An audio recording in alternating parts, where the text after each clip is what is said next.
El trabajo puede observarse desde muy diferentes ángulos. Una obligación pesada, una pasión, un desafío, una angustia, una fuente de sustento o un pasatiempo. Para los economistas en general, el trabajo es un mercado.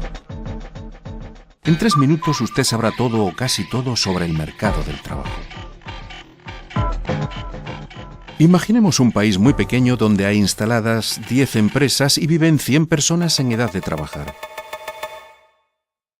De esas 100 personas, 56 son parte de la población activa, es decir, trabajan o buscan empleo. En su conjunto, nuestras 10 empresas y nuestras 56 personas activas constituyen, por lo tanto, un mercado, donde se compra o se vende trabajo. Como todo mercado que se precie, el del trabajo está basado en la oferta, es decir, los trabajadores, y el de la demanda, es decir, las empresas. Como los trabajadores más cualificados son más productivos que los no cualificados, las empresas están dispuestas a pagarles más.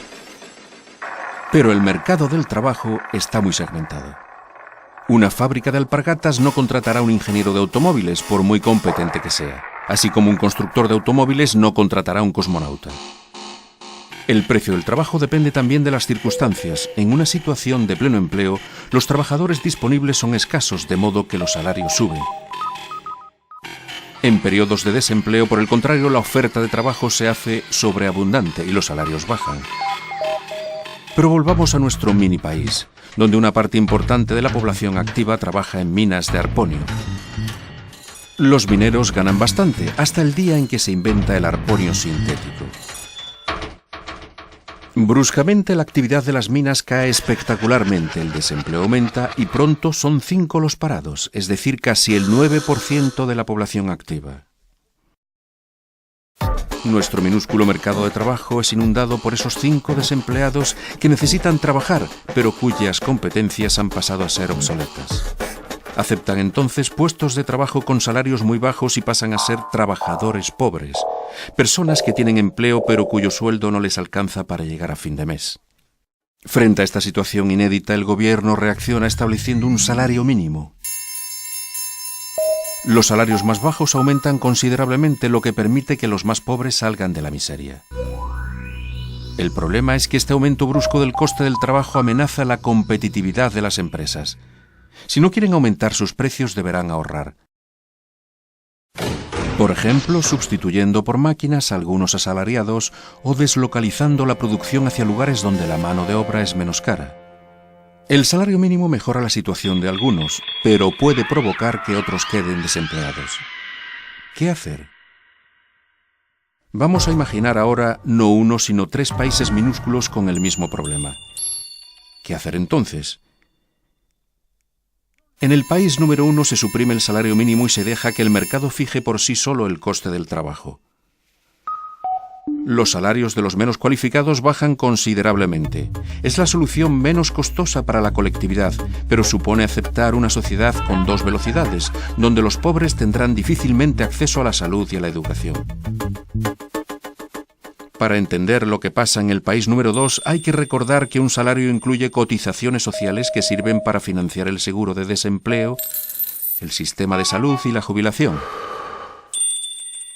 En el país número 2, el gobierno conserva el salario mínimo, pero suprime las cargas sociales de los salarios bajos. Gracias a esta exoneración, el coste del trabajo no cualificado disminuye para las empresas, sin que baje el poder adquisitivo de los asalariados. En resumen, todo el mundo queda contento. El problema de la solución número 2 es su coste. Las cargas economizadas por las empresas son compensadas por el Estado y, por lo tanto, por los contribuyentes. En el país número 3, el gobierno estima que hay que aumentar la productividad de los trabajadores no cualificados, financiando programas de formación. Es costoso para los asalariados, para las empresas y para el Estado, pero permite a los trabajadores y a las empresas adaptarse a la evolución técnica de sus oficios. Bien, tengo una pequeña adivinanza. ¿Qué solución hay que elegir? ¿La 1, la 2 o la 3? En el mundo real las 3 soluciones coexisten y son contempladas respectivamente. En Estados Unidos, en Francia, en Dinamarca. ¿Cuál es la mejor? En este caso los economistas no saben qué decir. Es particularmente difícil evaluar los efectos a largo plazo de las políticas públicas. ¿Qué cifras deben tomarse en consideración? La tasa de desempleo, el desempleo de larga duración, la productividad. Y además, más allá de las cifras, estas diferentes soluciones provienen de la historia nacional, de modelos económicos y de diferentes opciones políticas. Dado que el mercado del trabajo ocupa un lugar social y humano con un significado particularmente profundo, no es un mercado homogéneo. Varía mucho de un país a otro.